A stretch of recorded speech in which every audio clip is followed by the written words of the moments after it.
어둠이 짙게 깔린 도심에 시뻘건 불길이 치솟습니다. 연기가 쉴 새 없이 뿜어져 나오고 소방대원들이 물을 뿌려보지만 불길은 잦아들지 않습니다. 전주의 한 여인숙에서 불이 난 건 지난달 19일 새벽 4시쯤. 건물이 모두 불에 타 일부가 무너져 내렸습니다. 막 불이야 막 하는 거야. 이게 막 우리는 막 대충 막 그거 챙겨가 막 그냥 나왔지. 이제 펑펑펑 근데 막 불이 이미 붙었어. 막 펑펑펑 하는 거야 막. 현장에선 여인숙 관리인 82살 A씨와 투숙객 2명 등 3명이 숨진 채 발견됐습니다. 고령자였던 투숙객들은 폐지와 고철 등을 주우며 6제곱미터 남짓한 쪽방에서 이른바 달방살이를 해왔습니다. 건물은 50년 가까이 돼 낡았고 객실 11개가 따닥따닥 붙어 있었습니다. 구조물과 객실이 촘촘하게 붙어 있다 보니 불이 순식간에 건물 전체로 퍼졌습니다. 소방대원 80여 명과 소방차 등 장비 30여 대가 투입됐지만 불길을 잡는 데 2시간 넘게 걸렸습니다. 저희들이 현장에 도착했을 때는 이미 외부로 하염이 분출된 상태였고 화재 진압 초기에 건물이 붕괴되어 있습니다. 경찰은 주변 CCTV 영상 등을 토대로 62살 김모 씨를 방화 혐의로 붙잡아 기소 의견으로 검찰에 송치했습니다. 하지만 김 씨는 혐의를 극구 부인하고 있습니다. 여인숙 화재 사건을 계기로 소외계층의 주거 복지와 안전망은 시급한 해결 과제로 떠올랐습니다. 살림하시고 이러는 모습, 뒷모습만 찍고. 네, 시청자 여러분 안녕하십니까. 생방송 심층 토론입니다. 보신 것처럼 지난달 19일 새벽에 전주시 선호송동에서 화재가 발생해서요. 3분의 안타까운 생명을 뺏어갔습니다. 여인숙이라고는 합니다만 일명 쪽방이라고 합니다. 6.6제곱미터도 안 되는, 그러니까 2평도 안 되는 여러 개의 방들이 줄지어 있는 그런 여인숙. 안타까운 건 이 노인 3분이 평상시 폐지를 줍고 고철을 줍는 취약계층의 노인들이었습니다.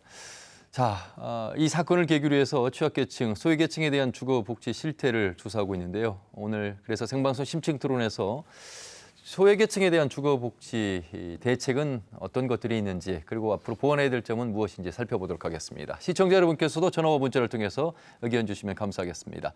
여러분께서 주신 의견 실시간으로 전해드리겠습니다. 오늘 패널 4분과 함께하죠. 먼저 전라북도 도민안전실장이시죠. 강승구 실장님 반갑습니다. 네, 안녕하세요. 네. 그리고 전주시 주거복지센터장인 김영찬 센터장님 어서 오세요. 반갑습니다. 예수대학교 사회복지학부의 김경휘 교수님 반갑습니다. 예, 안녕하세요. 평화주민사랑방 문태성 대표님 어서 오세요. 네, 안녕하세요. 연일 이 화재 소식 저희 KBS 보도를 통해서 많은 시청자분들께서 보셨을 것 같습니다. 자, 이 3분의 삶 자체부터가 안타까웠는데 그 살고 있는 거주의 공간은 더욱더 안타깝게 했고 결국 방에서 빠져나오지 못하고 그 자리에서 숨을 거두고 말았습니다. 화재가 방화로 밝혀지고 있는 상황이긴 합니다만 이 취약계층 또 빈곤 노인들에 대한 주거복지 실태를 오늘 한번 점검해 보도록 하겠습니다.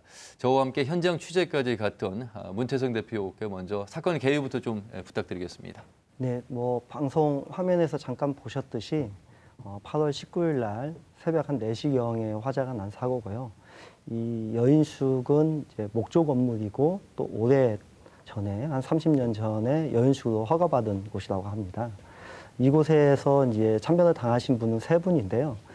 남자분 1분이 계시고 여성분이 2분이 계십니다. 이 중에 80대 분이 2분이 계시고 또 70대 분이 1분이십니다.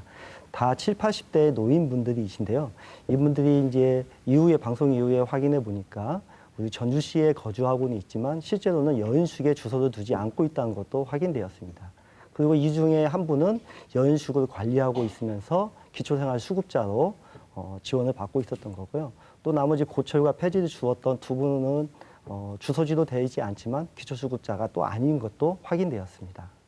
그래서 노인분들이 이 화재에 취약할 수밖에 없었던 이유는 이제 쪽방, 작은 방에서 2평도 안 되는 작은 방에서 거주했다는 것과 또 신문과 고철이 많이 쌓여 있다는 것, 그 오래된 목조 건축이었다는 것, 그다음에 이제 방화는 아직 최종 판결까지는 나지는 않았지만 방화로 의심되거나 또는 그렇지 않더라도 화재에 취약할 수밖에 없는 그런 환경과 여건들이 충분히 있었다. 이런 사고로 보면 될 것 같습니다. 예. 참 취재 현장을 가서 느낀 점 중에 하나는 이 여인숙이라고 하는 이 쪽방, 이 화재 현장과 전주시청은 불과 200m밖에 떨어져 있지 않습니다. 아마 많은 공무원들이 이 주택을 보셨을 거고 지나다니시면서 이 실태를 어느 정도는 알고 계셨을 텐데 어찌 보면 이 사각지대라고 말하는 그 공간에 대한 현실이 이 화재 사건으로 인해서 드러난 부분, 그래서 정말 취약계층, 이 빈곤 노인들에 대한 주거에 대한 실태를 이번 계기를 통해서 전주시도 다시 한번 확인을 하고 있는 그런 과정에서 오늘 토론은 의미가 있으리라 봅니다. 김영찬 센터장님, 네. 그 50년 가까이가 됐습니다. 72년에 지어진 주택이고 건축물 관리대장으로 보면 주택이고 여인수국으로 허가는 받았습니다만 중요한 건 이런 화재가 났을 때 과연 소화기를 비롯해서 이런 경보용 감지기 이런 시설들이 제대로 돼 있었을까? 이런 부분들에 대한 궁금증이 있는데 어떻게 좀 파악이 되셨을까요? 일단 이 주택으로 돼 있는 상태이기 때문에 단지 이제 여인숙으로 이제 허가를 해서 지금 하고 있긴 하는데 주택으로 이렇게 법적으로 돼 있기 때문에 그 화재 관련해서 이제 시설들은 있었다고 이제 확인이 됐었고요. 예. 소방서를 확인해서 그렇지만 일단 너무 이제 낡다 보니까 그 기능들이 제대로 작동을 하지 못한 것 같고요. 그다음에 또 이제 순식간에 아까 뭐 잠깐 나왔던 것처럼 2평의 11개의 방들이 순식간에 탈 수밖에 없는 상황이 된 것 같습니다. 그래서 일단 전주시 저희가 뭐 주거지 업무를 담당하는 공무원으로서 또 이번 화재 사건에 대해서 너무 그냥 매우 안타깝고 답답한 심정입니다. 도에서도 사실 뭐 전라북도 전체를 살펴본다는 것이 쉬운 일은 아니겠습니다만 전라북도의 도민안전실장으로서 네. 먼저 이 사건을 어떻게 좀 접하셨는지 그리고 어떤 생각을 좀 가지셨는지부터 좀 궁금합니다. 네, 뭐 저도 우리 방금 센터장님 말씀대로 어쨌든 도민의 안전을 네. 총괄하고 있는 실무 책임자로서 이후 여하를 불문하고 이렇게 좀 안타깝게 돌아가셨다는 데 대해서 참 송구스러운 마음을 품을 수가 없습니다. 그래서 이제 저희 도에서는 예. 우선 첫 번째로 그 소식을 접하고 우리 도내에 이런 여인숙이 한번 몇 개가 있는지를 지난주까지 한번 조사를 해봤습니다. 예. 114개가 있더라고요. 그런데 첫 번째 문제점이 이 돌아가신 분들처럼 이렇게 달방이라고 그러죠. 달방에서 사시는 분들이 133곳이 확인이 됐습니다. 이제 첫 번째 문제점이고요. 이제 아까 우리 말씀하신 것처럼 그런 분들은 방에서 이렇게 취사도 하시죠. 근데 이제 문제는 또 그런 여인숙을 운영하시는 분들이 좀 조금 뭐 경제적으로 풍요롭지를 못하죠. 그러다 보니까 여러 가지 법적으로 또 갖춰야 될 화재 안전 시설이 좀 불비한 곳이 있었습니다. 그래서 저희들이 뭐 이유화를 불문하고 뭐 법적인 걸 떠나고 이번에는 우리 소방부서에서 무료로 전부 설치를 해주고 또 안전 점검도 실시를 했습니다. 그래서 우선 급한 대로 이런 여인숙에 대해서는 먼저 지난주까지 실시를 했고 또 문제점은 우리가 이런 여인숙뿐만 아니라 또 여관도 또 마찬가지입니다. 그렇죠. 예. 문제는 여관을 영업하시는 분들도 영세한 분들이 많기 때문에 그 다음에 또 소위 우리 전주 치명자산 밑에 우리 쪽방촌 있죠. 그런 쪽방촌이 도내에도 현재 몇 개소가 있고 또 아주 심각한 경우에는 또 비닐하우스나 컨테이너에서 사시는 분, 아주 더 열악한 분들도 계십니다. 그래서 저희들이 급한 대로 여인숙은 지난주에 했고 이런 또 다른 취약한 그런 주택에 대해서 좀 실태를 조사하고 또 이제 이런 주택을 떠나가지고 이 차제에 우리가 교량이라든가 그런 여러 가지 오래된 시설물에 대해서 약 30년을 기준으로 잡고 있습니다. 그런 오래된 시설물들에 대해서 좀 이번 기회에 저희들이 좀 실태를 정확히 한 9월까지 조사를 좀 해가지고 좀 체계적인 개선 대책을 좀 마련해 가보도록 하겠습니다. 실장님 혹시 도에는 주거복지를 담당하는 곳이 어떻게 팀이 있습니까? 그게 이제 좀 길어요. 약속하기는데 아마 간단하게 말씀을 드려볼게요. 우리 센터장님이 더 전문가신데요. 제가 좀 파악을 해보니까 이 주거복지 업무가 2015년도까지는 복지부였습니다. 그러죠, 센터장님? 네. 그런데 이제 2016년도에 이게 복지부에서 국토부로 넘어왔어요. 그러다 보니까 그러면 이제 지방 정부도 그에 따라서 예. 이제 우리는 이제 복지국이라고 하죠. 복지국에서 이제 건설국으로 넘어왔습니다. 예. 그러는 과정에서 조금 조직 부분에 대해서 도의 경우에는 저희들이 좀 안타깝게도 사실대로 말씀드리면은 우리 전주시는 전담 과가 있더라고요. 예. 근데 저희는 전담 팀도 현재 없는 실정인데요. 앞으로 조직 개편 과정에서 그런 부분은 저희들이 충분히 좀 타도는 어떻게 하고 있는지도 예, 네. 저희들이 보완해야 될 부분 또 부족한 부분이 있다면은 조직 개편 때 좀 반영을 하도록 해 보도록 하겠습니다. 예. 사실 오늘 그래서 이제 전주시에 저희가 이제 섭외 요청을 했었고 바로 전주시에는 이제 생태도시국과 복지환경국이 있고 그 아래에 주거복지과가 있는데 그 담당하시는 분들이 오늘 좀 나오셨더라면 좀 더 구체적인 말씀을 들을 수 있을 텐데 그렇지 못한 것에 대해서 좀 안타깝게 생각하면서 이제 김영찬 센터장님이 이제 그 자리를 함께 하고 계셔서 분명히 이제 주거복지를 담당하는 과가 있어서요. 이번 사건을 계기로 해서 시장님도 많은 이 관련해서 말씀을 하셨다고 들었습니다. 예. 네네.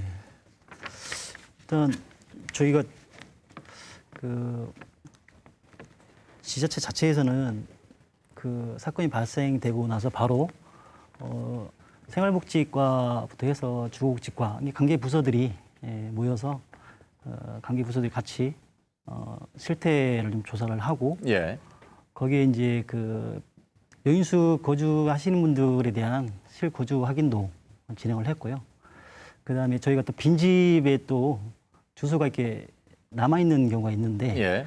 실제 저희가 이번에 빈집 조사를 저희가 이 사건과 관계없이 올해 저희가 빈집 실태 조사를 원래 하게 돼 있어서 진행을 했었는데 1900세대가 지금 파악이 됐습니다. 예. 근데 이제 실제 거기에 1년 이상 빈집이라는 정의 자체가 1년 이상 전기나 수도가 사용되지 않는 그런 부분들을 저희가 직접 확인을 해서 그걸 이제 빈집이라고 정의를 내리거든요. 예. 예. 거기에 지금 주소가 남아 있긴 하지만 실제 거주하지 않는다고 저희가 한국국토정보공사와 함께해서 예. 확인이 됐습니다. 예. 네. 김경희 교수님, 우리가 흔히 쪽방이라고 하면 이제 서울에서나 볼 수 있는 그런 풍경이었는데 사실 우리 저기도 굉장히 많다는 것을 실장 통계를 가지고도 말씀을 해주셨습니다. 네.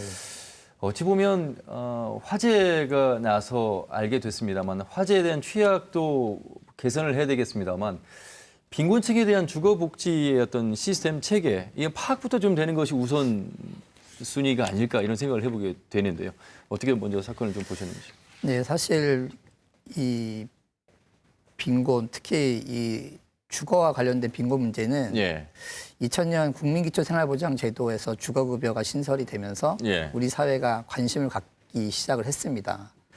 그러나 이미 아시는 것처럼 이 주거의 개념을 그간에는 어떤 그 주택의 개념, 그러니까 주택 공급량에 대해서 정책적으로 관심을 많이 갖거나 예. 또는 뭐 임대 아파트 또 일반 가구를 매입 임대하는 이런 형식의 그 주거 정책 차원에서 그간에 많이 논의가 되어 왔습니다. 예. 근데 사실 이미 우리가 아는 것처럼 주거는 단순히 단순히 잠만 자는 공간이 아니라 한 개인이나 한 가구가 이 집을 바탕으로 해서 어떤 사회에 활동할 수 있는 기본이 되는데 예. 그 부분에 대해서 많은 그 정책 결정자들 또는 이 제도를 만드시는 분들이 그런 부분들은 좀 간과한 게 아닌가 하는 생각이 듭니다. 최근에 이루어진 연구 결과에 따르면 주거가 단순히 어떤 그런 생활하는 공간뿐만 아니라 그 주거에 거주하고 있는 아동들이 있는데 예. 이 최저주거 기준을 충족하지 못하는 가구에 사는 아동들이 일반 가구에 사는 아동들에 비해서 그 발달 또는 성적, 건강 상태가 더 열악하다는 연구 결과도 최근에 많이 보고되고 있습니다. 예. 그래서 사실 그간에 많이 소홀했던 이 주거에 대해서 이제 우리가 단순히 그런 주택 정책 차원에서의 논의가 아니라 이제는 주민의 어떤 삶과 또 사회 이 차원에서 좀 더 광의의 개념으로 접근을 해야만 이 빈곤 문제들을 해결할 수 있다고 생각이 되고 앞서 이제 여러 말씀들 해주셨지만 이 주거가 단순한 그런 주거의 개념으로만 그 한정이 되고 정의가 되고 조사가 됨에 따라서 뭐 최근 오늘 말씀하신 것처럼 그 여관이나 여인숙에 대한 실태 조사를 하셨다고 하셨지만 이전에는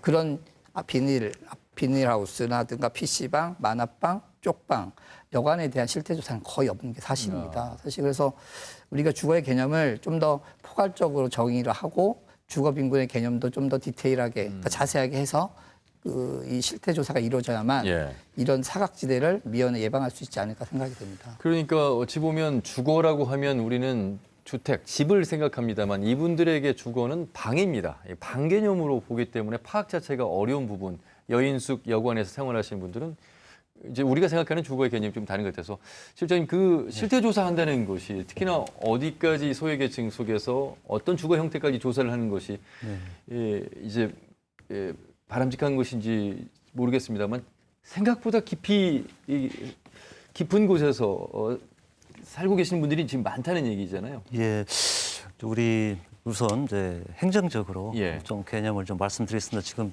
방금 우리 교수님께서 말씀하신 거하고 일맥상통한 말인데요. 지금 정책을 보면은 교수님 말씀대로 아무래도 이 저희들이 경제 발전 단계에 따라서 모든 정책이 그에 따라서 진화 발전을 하거든요. 그런데 잘 아시다시피 뭐 이제 우리가 쉽게 말하면 이제 먹고 살기 바쁠 때는 교수님 말씀대로 주택 보급률이 몇 %냐 우리가 주택 보급률이 몇 %. 그러다 보니까 주택 정책만을 했습니다. 주택.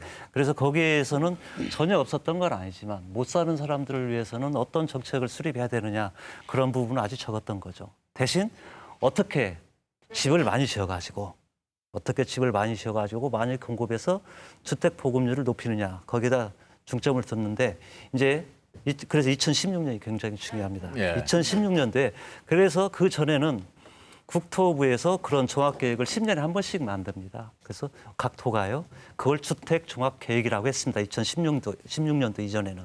근데 이제 좀 저희들이 우리나라가 조금 그래도 경제 발전을 하고 또 이 좀 여러 가지 분야에 좀 어려운 분들을 좀 도와줄 수 있는 예산이 있다 보니까 2016년도 이후에는 한자를 딱 바꿨습니다.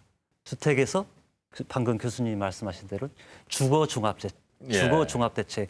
그러면서 그 업무가 복지부에서 건설부로 넘어온 겁니다. 그래서 이제 10년마다 한 번씩 만들어요. 근데 우리 전라북도 같은 경우에는 이제 주거 종합대책을 만들어야 되는데 이미 주택 종합대책을 우리 도는 2010년도에 만들었어요. 그 2013년도예요.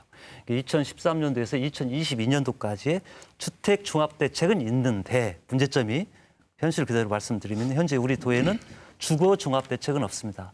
왜냐하면 10년에 한 번씩 갱신을 하기 때문에 그래서 만약에 저희들도 아무래도 복지 문제가 대두가 되니까 원래대로 하면은 2023년에 끝나니까 1년 전인 2022년에 용역을 해서 해야 되는데 10년 계획을 만들어야 되는데 또 저희들 1년 당겨가지고 좀 내년에 예산을 확보해가지고 이제 처음으로 시군과 같이 주거 종합 대책을 주택 종합 대책이 아니죠. 교수님이 말씀하신 그런 개념, 우리 소유계층 그런 이제 무조건 주택 보급률을 높이는 게 아니라 저희 좋으신 말씀 많이 하셨는데 복지 차원에서 특히 이제 그런 소외계층에 대해서 어떻게 우리가 복지 차원에서 주택을 보급할 것인가를 깊이 고민하는 쪽으로 내년도에 예산을 확보해서 제대로 된 주거 종합 대책을 만들도록 해보겠습니다. 자, 전주시가 이번 사건을 계기로 해서 이제 40년 이상 여인수로 등록한 곳 지금 조사하겠다고 하는데 지금 진행 중에 있습니까, 센터장님? 예, 아까 잠깐 제가 설명을 좀 했었는데요. 현재 그 빈집은 아까 말씀했던 것처럼 1961 가구가 조사가 됐는데 실제 거기에 주민등록 전입자가 이게 돼 있는 데가 568가구가 나오더라고요. 근데 실제 저희가 빈집 정의를 아까 말씀했던 것처럼 1년 동안 그 전기나 가스부터 해서 수도 부분이 사용되지 않는 부분을 가지고 빈집을 하기 때문에 그래서 저희가 이제 일단 거기에는 주민등록 전입 흔적은 남아 있지만 실제 살지 않는다라고 판단을 했고요. 그다음에 이제 여인숙이 지금 29개소가 있습니다. 80년 이전에 영업 신고를 했던 그 부분에서 총 저희가 홀몸 어르신들부터 해가지고 총 142가구 정도를 실거주 확인을 했습니다. 그래서 그다음에 미확인자도 사실은 이제 한 41가구 정도가 나왔는데요. 일단은 좀 저희가 그거에 대한 관리 대책 부분은 일단 주거복지과에서는 그 LH하고 연계를 해서 그 주거 대책 쪽으로 해가지고 이분들이 임대주택으로 입주를 원하시면 그분들의 소득이나 상황들을 이렇게 파악을 해서 입주를 지원하고자 이렇게 계획을 하고 있고요. 예. 거기에 따른 또 보증금이나 월세들이 좀 필요합니다. 예, 그런 부분들은 저희 과에서도 현재 임대보증금 무이자 지원 사업이라는 게 있어서 보통 평균적으로 한 200만 원 정도 필요한데요.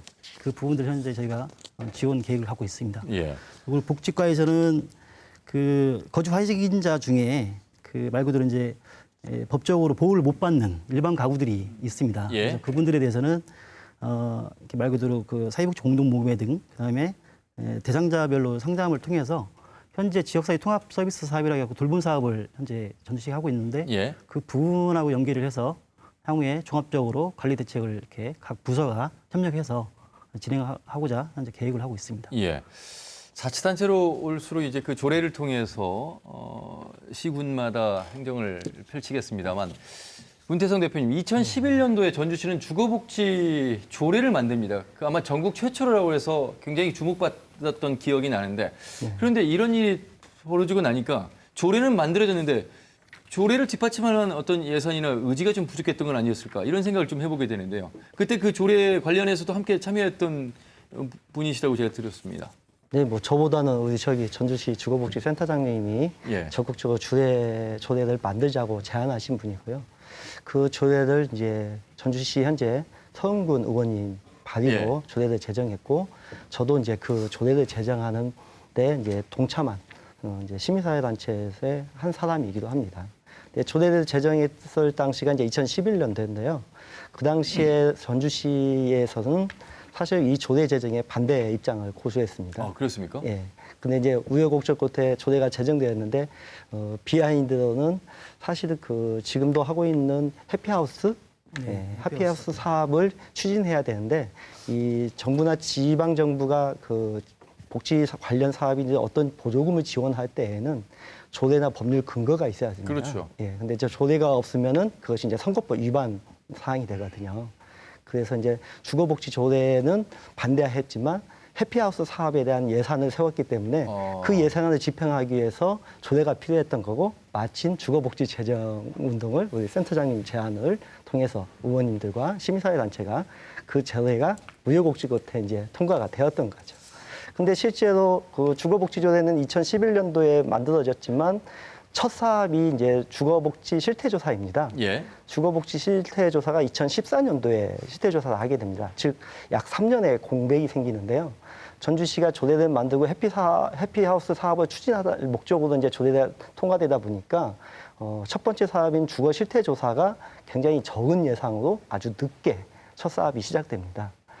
지금은 이제 주거복지센터장님이 민간에서 이제 공직으로 들어가셔서 전주시가 이제 다른 지자체보다 열심히 하고 있는 건 사실이긴 하지만, 그럼에도 불구하고 전주시나 뭐 전라북도는 이제 아직 부서도 없긴 하지만 우리 지역에서 주거복지에 대한 예산을 뒷받침해주는 것은 아직 미비하다. 그렇게 볼 수 있는 거죠. 그러면 김영찬 센터장님께 이제 질문을 드려야 될 텐데 11년도에 전국에서 최초로 주거복지 조례는 만들었는데 뭐 해피하우스 관련해서 뭐 우여곡절이 있었다. 그런데 이 조례에 뒷받침할 만한 예산은 그동안 그러면 세우지 않았던 겁니까? 다 아시는 이야기이기 때문에요. 제가 저도 이제 민간에서 있다가 이렇게 지금 전문가로 해서 이제 공무원이 돼서 지금 하고 있는데요. 일단 2011년도에 조례가 이제 제정이 되고 나서 그것도 사실 주거복지라는 어떤 개념을 가지고 법적인 조례를 만든 게 사실 최초입니다. 한국 사회에서. 예. 그래서 가장 그때 당시 엄청 그 타 지역이나 한국 사회에서 마음대로 참 주목을 좀 받았었는데요. 실제적으로 이제 사실 그때 당시에는 그 여러 가지 부서의 그 주거라는 내용들이 다 이렇게 분산되어 있고, 그다음에 어느 부서가 그 조례를 담당할지도 사실은 처음에 만들 때부터 힘들었습니다. 그래서 일단은 만들어졌고, 사실 말씀하신 것처럼 실행은 없었습니다. 없었다가 아까 2014년도에 500가구 정도의 실태조사를 시작으로 해서 진행을 했다가 2017년도에 돼서 실제적으로 조례에 대한 시행을 실태조사와 기본계획을 수립을 2017년도에 하면서 그와 맞물려서 이제 주거복지 과도 만들어졌고, 지금부터 시작이라고 이제 보면 될 것 같습니다. 그러니까요. 좀 너무 아쉽네요. 그 조례까지 만들어졌고 그 실태 조사할 수 있는 그 의지와 예산 이런 것들을 측정을 해서 시행을 했었더라면 과연 이번 여인숙 화재 사건 또 아울러서 또 굉장히 많은 그런 취약계층의 주거 환경들이 개선이 어느 정도 최소한 파악 정도는 됐을 것 같다는 생각이 드는데 김경희 교수님, 그 왜 이렇게 조례가 있음에도 불구하고 빈곤 실태 조사를 할 수 없는 상황이었을까요? 그 앞에 그 센터장님 말씀하신 것처럼 전주시가 2013년 그리고 2017년도에 주거 복지 기본계획 수립을 위한 실태조사를 시행한 바가 있습니다. 그래서 오히려 2013년보다 17년보다는 앞서 500명보다는 더 많은 3,000명을 대상으로 설문을 했고요. 그 결 통해서 그 전주시가 이 주거 복지와 관련된 비전을 하나 제시했는데 그 비전이 뭔가 하면 단 한 사람도 소외되지 않는 집, 걱정 없는 전주. 이게 전주시의 이 주거복지의 비전입니다. 그리고 그 비전 아래 7개 목표와 19개의 사업이 있는데 이번 그 화재 사건과 관련돼서 이 전형적인 주택이 아닌 그런 그 비주택 거주자를 대상으로 한 사업을 제가 찾아볼 수는 없었습니다. 그러니까 이거 역시 전주시가 그 전형적인 주택의 개념을 적용한 사업 중심 그리고 요즘 전주시가 한참 진행하고 있는 그 도시재생 사업의 중심으로 예산이 편성이 되어 있다고 생각이 됩니다. 제가 이 그 토론에 오기 전에 전주시 홈페이지에서 이 주거 관련된 세출 예산을 살펴봤는데 이거는 자료의 한계일 수도 있다 생각이 되지만 홈페이지에서 봤을 때는 이 주거와 관련된 예산이 주거급여를 제외하고는 이 소외계층을 위한 예산이 잘 드러나지 않고 예산이 집행됐는가에 대한 의심을 가질 수밖에 없었습니다. 물론 아마 김영찬 그 센터장님이 아마 충분히 그 부분에 대해서 설명해 주실 수 있다고 생각이 되는데 어쨌든 현재 진행되는 것들이 과연 이 취약계층을 위한 주거 복지가 실태 파악이 제대로 되고 있지 않다라는 게 이 그 실태 조사 결과 보고서를 분석해서 확인할 수 있었습니다. 참고로 말씀을 드리면 전주시의 이 최주거와 관련돼서 취약계층으로 분류된 가구가 약 30%가 넘습니다. 그 자료는 앞서 말씀드린 전주시 주거복지 실태조사를 통해서 발견이 됐고 그 조사에서 더 열악한 주거, 즉 일반적인 주택에 거주하지 않는 분들이 약 2.9%가 나왔습니다. 이런 자료를 봤을 때는 2015년도에 그러한 수준이라고 한다면 현재에 비추어 예상한다면 주거가 더 열악한 상황에 처했을 걸 생각이 되고 그것들을 기존 조사에서 충분히 담지 못하고 있는 문제가 있다고 생각이 됩니다. 65세 이상을 노인이라고 하는데 여러분 우리나라 노인의 절반, 그러니까 2명 중에 1명은 빈곤이라고 합니다. 빈곤층. 제가 이런 말씀을 드린 이유는 이 세 분이 평상시 이제 폐지를 주워서 생활을 합니다. 하루 종일 모아서 갖다 팔았을 때 5,000원 정도를 받는 현실이라고 하는데 그것도 이제 뭐 폐지가 많은 날 이제 그렇게 되겠습니다만 다시 말하면 어느 정도 이 빈곤 취약계층, 그러니까 빈곤 노인들에 대한 실태 파악이 그동안에 있었더라면 말씀하신 뭐 조례를 통해서 조례가 있음에도 불구하고 약간의 아쉬운 점은 있지만 그래도 이런 파악이 가능했더라면 어느 정도 현실적인 그러니까 지금 지원할 수 있는 건 공공임대주택 하나와 주거급여가 있습니다만 실질적인 이 파악이 됐더라면 조례를 통해서 할 수 있는 방법이 있다 이런 말씀이시잖아요. 네, 그럴 그렇죠. 가능성이 있습니다. 그래서 문태성 대표님 그런 부분에서 이 전주시가 혹시 폐지 줍는 노인들이 이제 몇 분인지 이런 파악을 한 적이 있을까요? 네, 뭐 2016년도에도 했고요, 2019년도에도 했다고 이제 언론 보도를 내기도 했습니다. 근데 이제 제가 그 전주시청에 문의 전화를 해봤습니다. 실태조사를 폐지 줍는 노인의 실태조사를 어떤 방식으로 어떤 설문조항으로 수집조사했는지를 전화로 문의를 해봤더니 시청의 본청에 계신 분들은 구청과 주민센터에서 제출한 현황을 숫자를 발표한 것이다라고 해서 제가 이제 굳이 또 주민센터까지 전화를 해봤습니다. 그래서 주민센터에 어떤 분들이 업무를 맡고 계신 분들이 조사를 했는지를 물어봤더니 사회복지 전담 공무원들이 이 조사에 참여했더라고요. 예. 예, 사회복지 전담 공무원들이 업무가 굉장히 많은 건 다들 아시잖아요. 어마어마 많은 수급자분들과 장애인, 노인 이 모든 업무를 폭주하고 있는 사회복지 전담 공무원들에게 이 폐준임 노인 업무가 또 맡겼더라고요. 이제 첫 번째 그러다 보니까 이제 기본적으로 업무가 과중하고 있는 사람들에게 이 업무를 맡겼으면 제대로 실태가 조사가 되었나 이런 고민도 되고요. 예. 그리고 이제 구체적으로 이제 담당자들 좀 바꿔달래서 통화를 했더니 이분들의 답변이 똑같은 공통된 답변이 이겁니다. 예전부터 주민센터에는 폐준임 노인 명단이 있었다. 네. 근데 이제 시에서 조사하는 보고를 제출하라고 하니까 우리가 그 명단에서 전화를 해서 할머니, 할아버지 지금도 폐지 죽고 계세요? 이렇게 이제 확인하는 작업을 했답니다.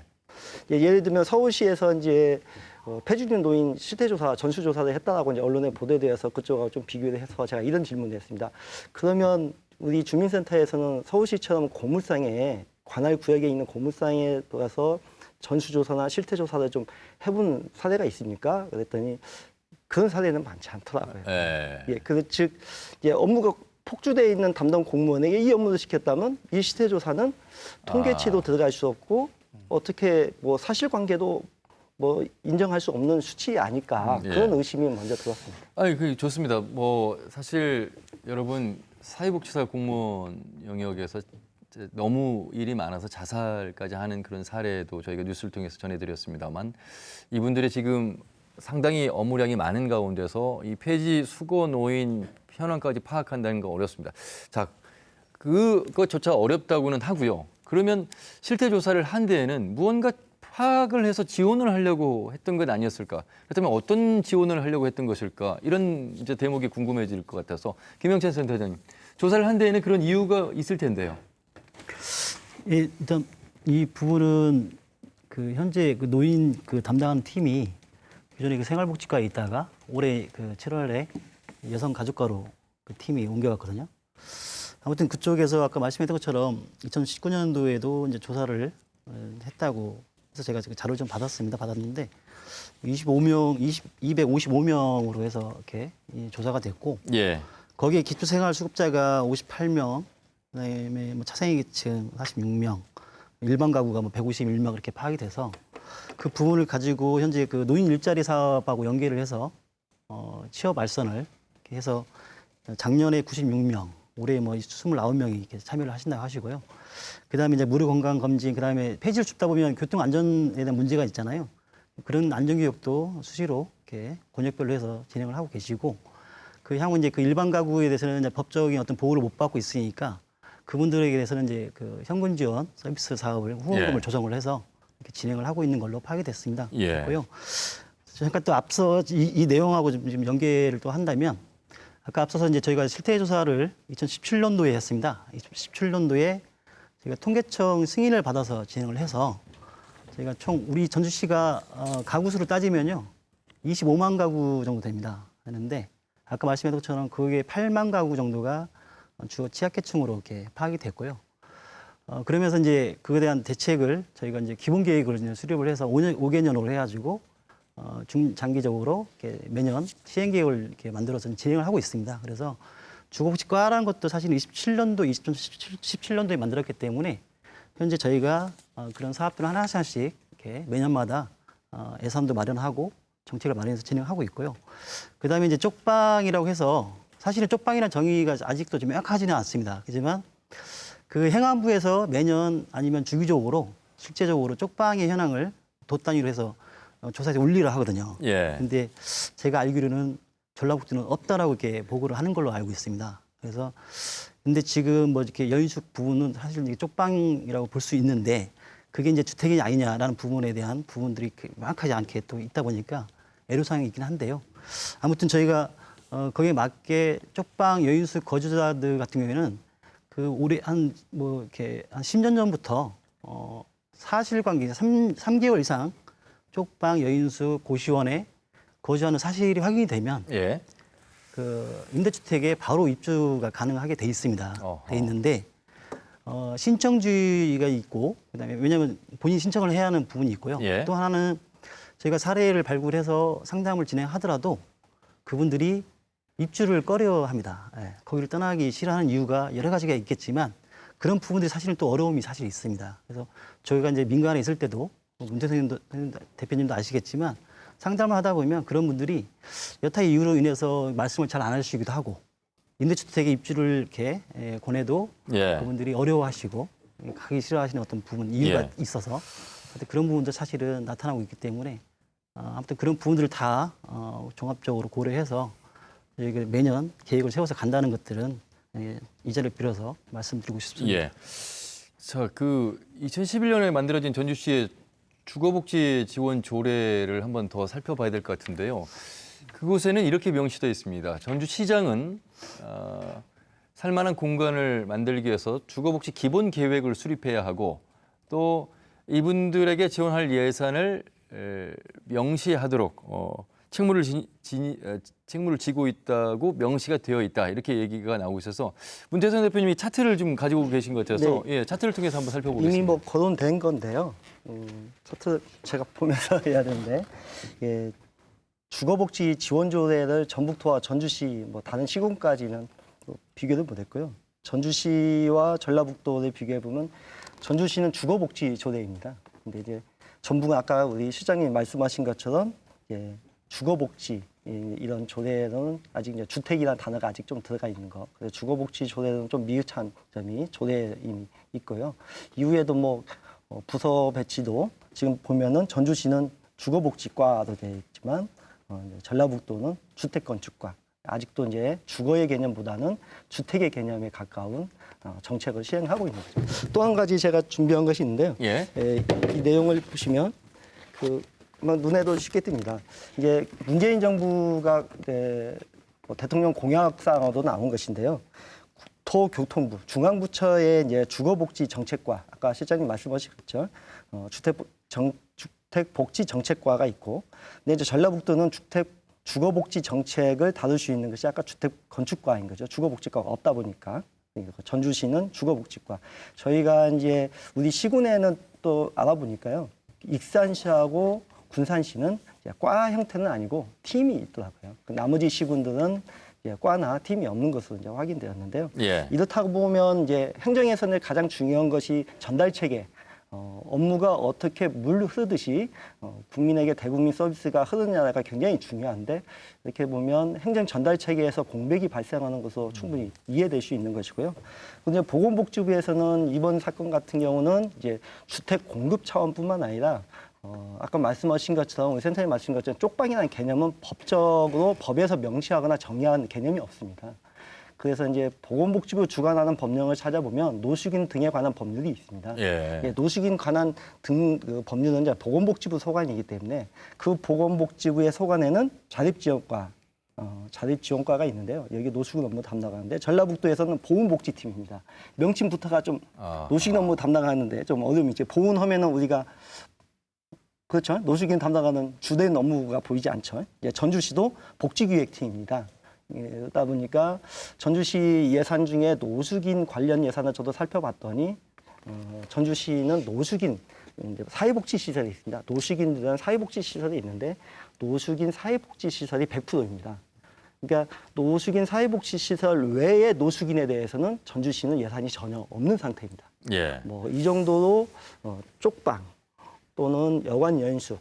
이제 좀 전에 센터장님이나 뭐 이렇게 전주시 주거복지 실태조사나 주거복지 계획에서도 공백이 이제 뭐가 생겼냐면 우리가 사각지대 중에 사각지대라고 표현할 수 있는 것은 주거기본법을 통해서 주거 실태조사를 하게 되면 주거 취약계층은 이런 분들입니다.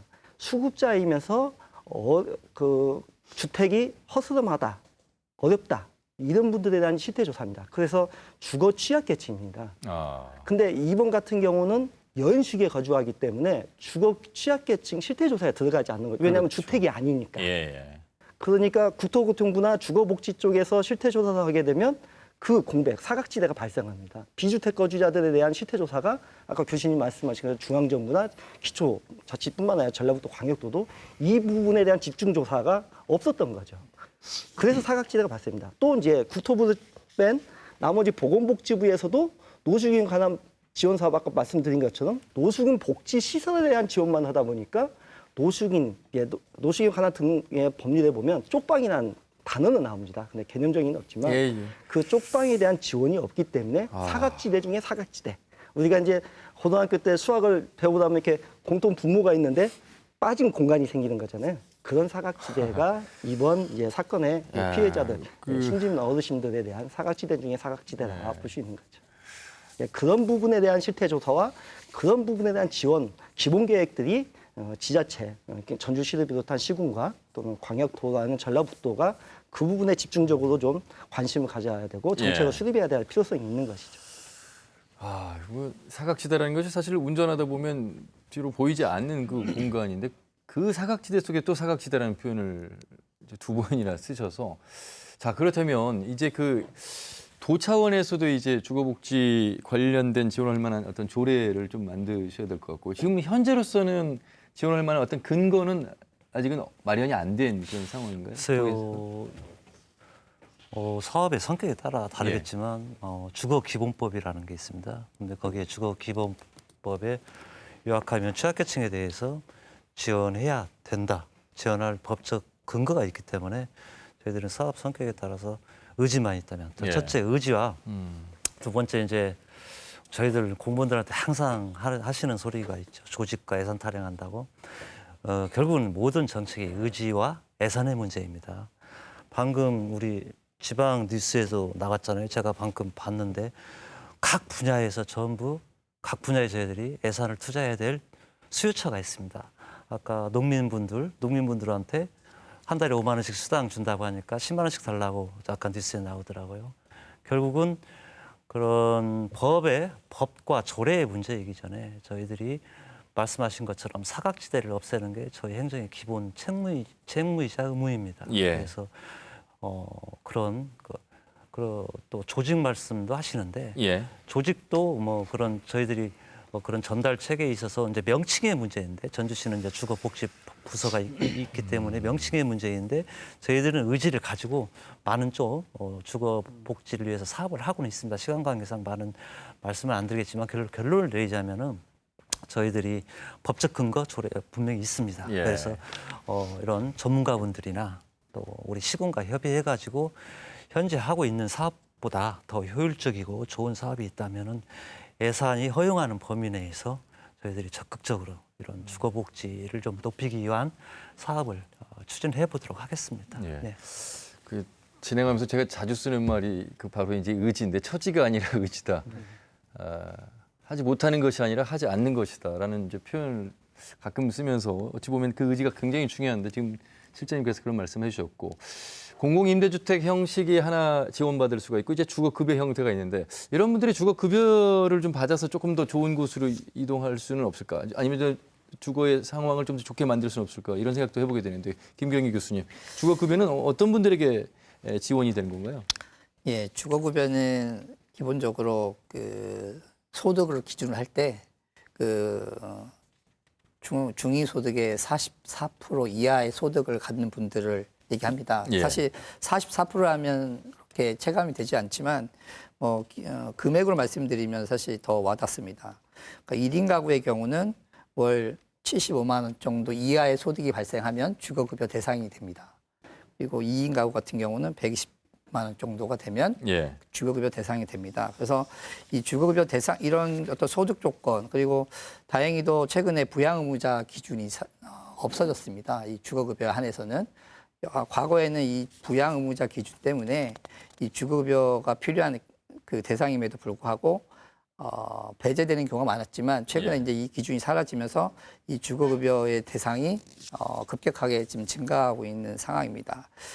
이 주거급여와 관련돼서 사실 이 여러 가지 문제가 있지만 전라북도와 관련돼서는 주거급여를 받게 되면 이 급지라는 것이 있습니다. 보통 1급에서 4급을 얘기하는데 전라북도는 시도에 분류가 되기 때문에 4급지에 해당이 됩니다. 이 4급지가 되면 이것도 이 가구 유형에 따라 지원 금액이 달라지는데요. 1인 가구 같은 경우는 14만 원, 2인 가구는 약 15만 원 정도의 지원을 받습니다.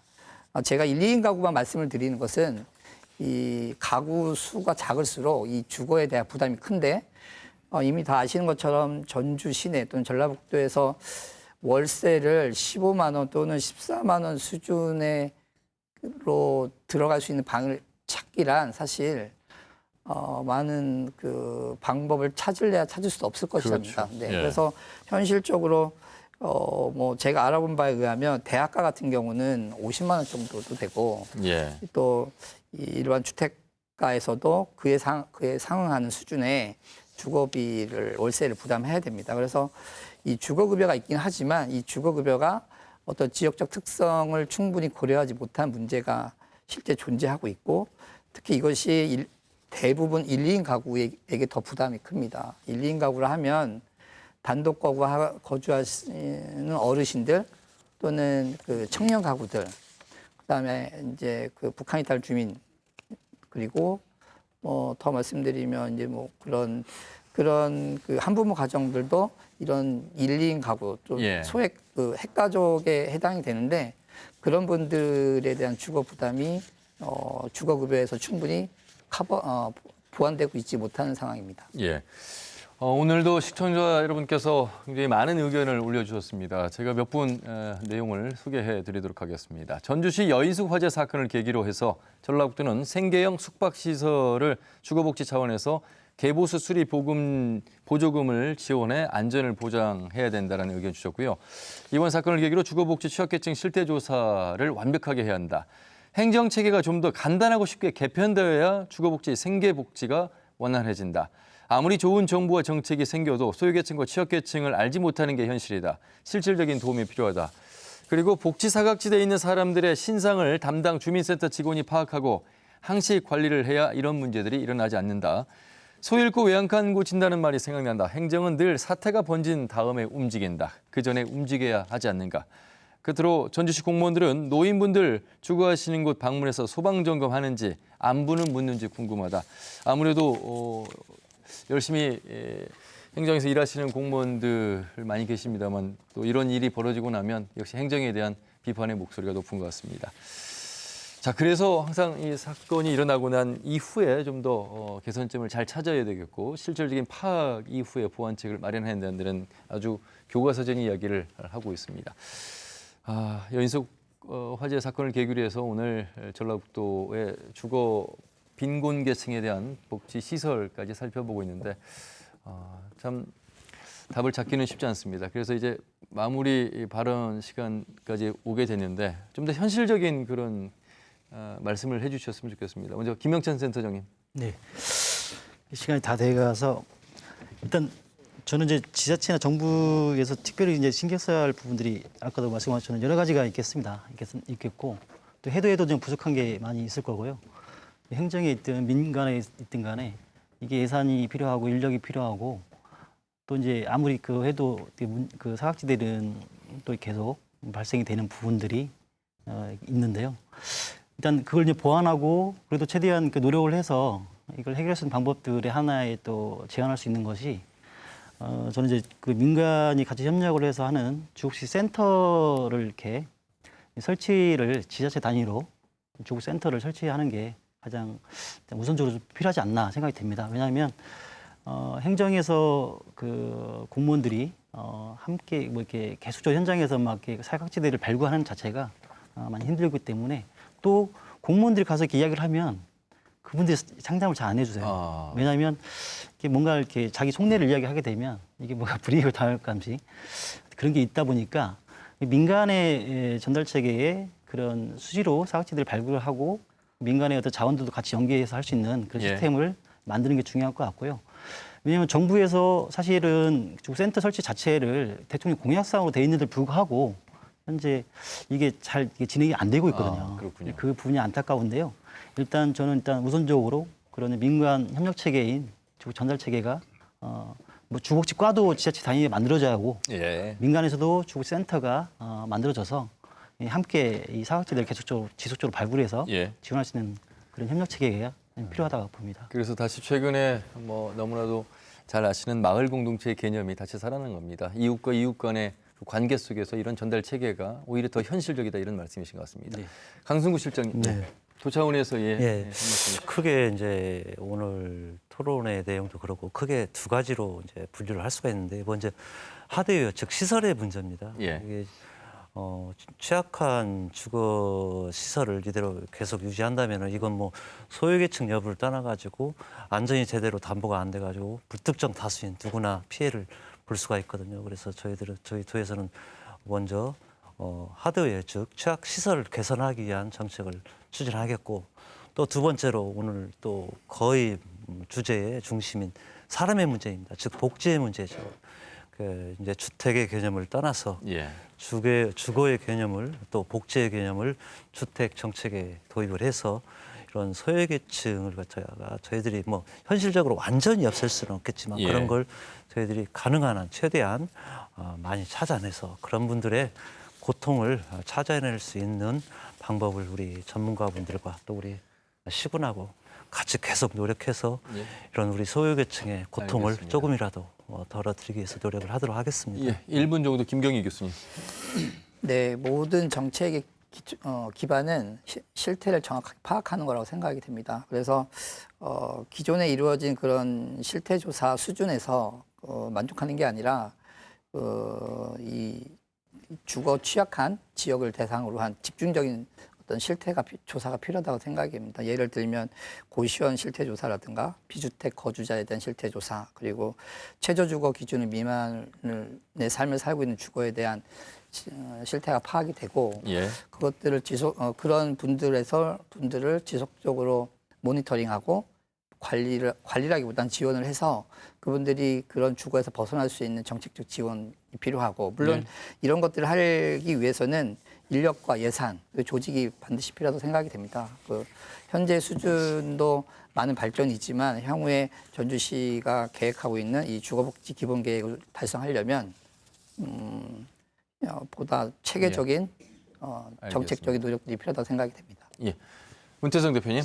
예, 제가 준비해온 것이 있어서 못 써먹어서 마지막으로 한번 써보겠습니다. 이게 이제 좀 전에 말씀하신 교수님이 주거급여 현황을 전라북도의 연령별 분표로 저희가 한번 분석해봤습니다. 이제 그 특징이 뭐냐면 50대, 60대, 70대 이 연세에 계신 분들이 주거급여를 받는 인구수가 가장 많았습니다. 그 중에서 특히 이제 남성은 50대, 여성은 이제 80대가 많았는데요. 특징을 보면 우리 어르신들이 우리 부모님들이잖아요. 우리 부모님들이 1인 가구로 살고 있다는 것을 짐작해 할 수 있고요. 또 이분들이 빈곤하다. 아까 노인이 빈곤하다 50%, 2명 중에 한 분이 빈곤하다라고 말한 것처럼 이분들이 주거급여를 받을 정도로 빈곤하고 있다. 그러면 우리가 정책을 어디에 방점을 찍어야 할 것이고 그 방점에 대한 예산을 어떻게 써야 되냐, 어디다 더 많이 예산을 써야 되는지를 우리가 판단할 수 있는 거거든요. 행정이 뭐 여러 가지 의지도 중요하지만 그 의지의 기본 바탕은 교수님 말씀하신 것처럼 실태조사거든요. 예. 합리적인 판단을 할 수 있는 것은 실태조사입니다. 데이터를 근거로 해서 그 데이터에 합리적 방안들이 나오는 건데 기본적으로 주거 취약계층에는 이렇게 비주택에 거주하고 계시는 여관연수 쪽방 이분들에 대한 실태조사가 전혀 없었기 때문에 예. 이런 것들을 사전에 예방하고 대안을 세우는 데는 많이 미흡합니다. 알겠습니다. 그리고 이제 마지막으로 이제 행정에서는 뭐니 해도 아까 이제 사람인데 사람이 해야 되는 일인데 그 사람의 공무원이 배치가 안 되고 부서가 없으면 아무리 대안을 제시해도 일할 사람이 없는 겁니다. 공무원도 예. 사람이기 때문에. 그래서 알겠습니다. 부서와 인력을 배치하는 것이 가장 첫 번째 업무 시작의 단추인 것 같습니다. 예. 막을 수 있었던 화재 안타까운 목숨을 잃은 사건에 대해서 얘기를 들어봤습니다. 여인숙 화재 빈곤계층의 주거복지 대안은 없나라는 주제로 함께 있는데요. 한 번에 다 실태 파악이 어렵겠습니다만 체계적으로 지금부터 천천히 행정과 민관이 함께 이루어져 가는 조사 속에서 또 전달 체계를 통해서 조금은 더 발전적인 보완이 되지 않을까 이런 말씀드리면서 토론 마무리하도록 하겠습니다. 네 분 말씀 잘 들었습니다. 고맙습니다. 네, 오늘도 지금까지 시청해주신 여러분 고맙습니다.